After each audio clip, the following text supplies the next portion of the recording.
நலன் கருதி இன்று பூரண மது விலக்கை நடைமுறைப்படுத்த வேண்டும். மது மற்றும் போதைப் பொருளை தடை செய்ய வேண்டும்.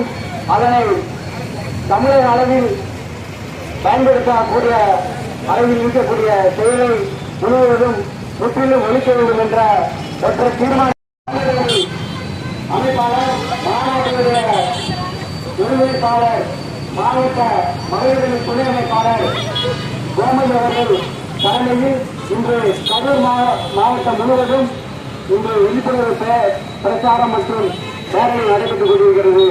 அதனுடைய தொடர்ச்சியாக விழிப்புணர்வு குண்டு பிரச்சாரம் கொடுத்து மதுவை ஒழிக்க தனது நிலைப்பாட்டினை மக்கள்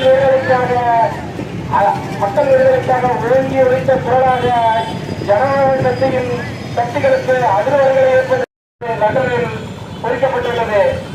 ஆகையால் மது ஒழிப்பு போராட்டத்தில் ஜனநாயக கட்சிகள் ஒன்று சேர்ந்து இந்த மாநாட்டை வெற்றிகரமாக நடத்துமாறு விடுதலை சிறுத்தைகளின் சார்பாக கேட்டுக்கொள்கிறோம்.